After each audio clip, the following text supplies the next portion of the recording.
আসসালামু আলাইকুম রহমতুল্লাহ। আজ বেশ কয়েকদিন আগে আমি যে বাচ্চাগুলা ডিম থেকে ফুটিয়েছিলাম সেই বাচ্চাগুলোর ডিমই আবার ইনকিউবেটর মেশিনে দিয়েছিলাম বাচ্চা ফোটানোর জন্য।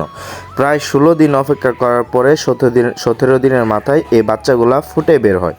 বাচ্চাগুলো ফুটে বের হওয়ার পরে আমি এই ডিমের খোসাগুলো বাচ্চাদের থেকে আলাদা করে দিচ্ছিলাম, নাইলে এই ডিমের খোসা লেগে বাচ্চাদের ক্ষতি হতে পারে। আর দেখতেছিলাম কতগুলা বাচ্চা ফুরে, কিন্তু দুর্ভাগ্যবশত আমি যে ডিম দিয়েছিলাম ফোটানোর জন্য সেখান থেকে পানিতে ডুবে আমার 3টি বাচ্চা মারা যায়। আর 3টি বাচ্চা মারা যাওয়ার কারণে মনে অনেক কষ্ট লাগতেছিল, তারপরেও মনকে সান্ত্বনা দিতেছিলাম।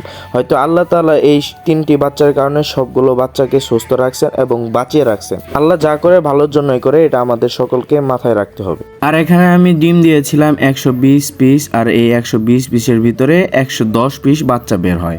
আর কিছু কিছু বাচ্চা ডিমের ভিতরে মারা যায়, আর কিছু বাচ্চা পানিতে ডুবে মারা যায়। তারপর আমি এক এক করে এই ডিমের কুসাগুলো আলাদা করে বাচ্চাগুলোকে সুন্দরভাবে একটু ঝরঝরা হওয়ার জন্য রেখে দিচ্ছিলাম ইনকিউবেটর মেশিনে। আর দেখতে পাচ্ছেন বাচ্চাগুলো কত ছোটাছুটি করতেছে, আর কিছু বাচ্চা এখনো পুরোপুরি শুকিয়ে যায় নাই, তার জন্য একটু দুর্বল হয়ে আছে। ইনশাআল্লাহ ইনকিউবেটর মেশিনে বাচ্চাগুলো রেখে দিলে বাচ্চাগুলো পুরোপুরি চঞ্চল হয়ে যাবে।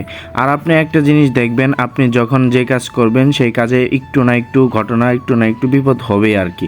যেমন আমি যখন ইনকিউবেটর মেশিনে ডিম দিচ্ছিলাম না, ডিম দেওয়ার আগে পুরোপুরি প্রতিদিন কারেন্ট ছিল, কিন্তু যখন আমি ইনকিউবেটর মেশিনে ডিমগুলো বসিয়েছি তখন থেকে আর কি কারেন্ট যাওয়া শুরু হয়েছে এবং কি বৃষ্টি পড়া শুরু হয়েছে। তবে আমার ভুলের কারণে কতগুলো বাচ্চা মারা গেছে। ইনশাল্লাহ আগামীবার যখন আমি ইনকিউবেটর মেশিনে ডিম দিব তখন এই ভুলগুলো হবে না আর কি। ভুল থেকেই শিক্ষা হয় এটাই। তবে অনেকবার কারেন্ট যাওয়ার পরেও যে এতগুলো বাচ্চা ফুটে বের হয়েছে, আল্লাহর কাছে লাখো শুকরিয়া। এখন আমি এই বাচ্চাগুলো ইনকিউবেটর মেশিনে রেখে ঢাকনাটা বন্ধ করে দিব। তারপরে আমি কিছু ডিম প্যাকেজিং করতেছিলাম, কারণ এগুলা ডিম এখন ঢাকা চলে যাবে। ঢাকা থেকে এক ভাই আমার কাছে ডিম অর্ডার করেছিল 50 পিস। আর যেহেতু আমার দাদা বাড়িতে আসছে, তার জন্য আমি ওই ভাইয়ের দাদার কাছে এই ডিমগুলো পাঠিয়ে দিব ওই ভাইকে দেওয়ার জন্য। তার জন্য এই ডিমগুলোকে ভালোভাবে একটা ডিব্বার ভিতরে ভরে তারপরে গুঁড়া দিয়ে প্যাকেজিং করতেছিলাম। আর এদিকে আমার এক ছোট ভাই আসছে আমার কাছ থেকে 20 ডিম নেওয়ার জন্য খামারে।